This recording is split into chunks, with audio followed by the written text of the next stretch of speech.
It is a headline that grabbed attention around the world, including in our newsroom. A man in the UK has caught, quote, the worst ever case of super gonorrhea.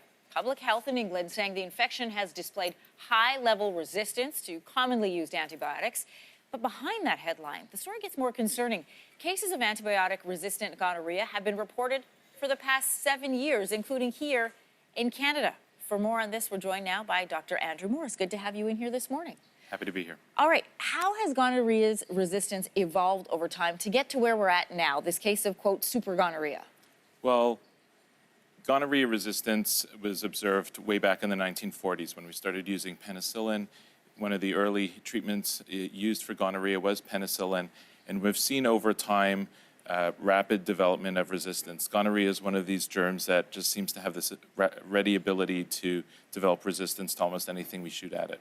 And so where did they come up with this name, super gonorrhea? What makes it super? Well, I think we recognized maybe 5-10 years ago that gonorrhea was becoming increasingly difficult to treat. We were starting to use 2 antibiotics just to be certain that we could try and kill the gonorrhea.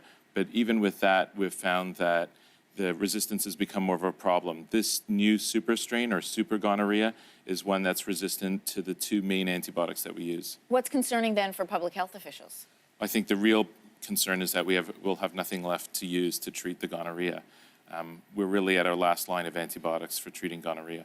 What are some of the symptoms then of gonorrhea, and what are the severe effects of it? So for many people, gonorrhea may be asymptomatic, especially in women. For men, it's usually penile discharge, and they may also experience pain.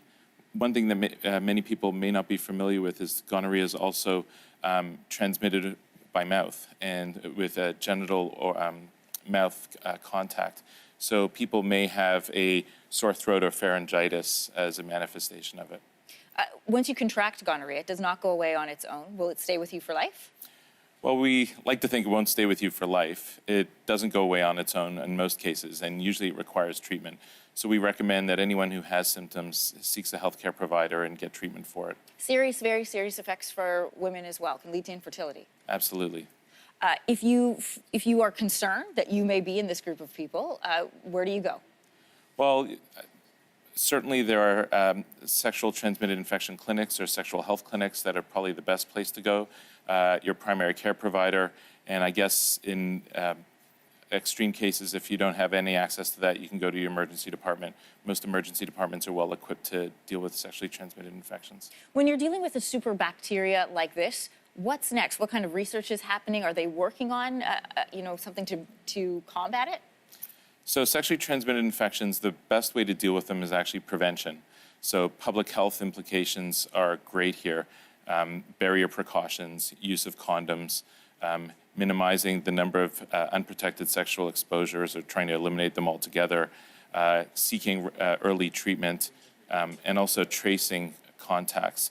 We also have been working for many years on developing new antibiotics. Unfortunately, our antibiotic pipeline's been kind of shrinking over time. And so we're still quite a whiles away before we'll have really effective new treatments for gonorrhea. Most serious effects of gonorrhea in male and females, infertility we know for females, and in men? In men also can be infertility, infected joints, heart infections. It can be disseminated pretty well anywhere. I think another important concern is that it can be transmitted to children or to newborns.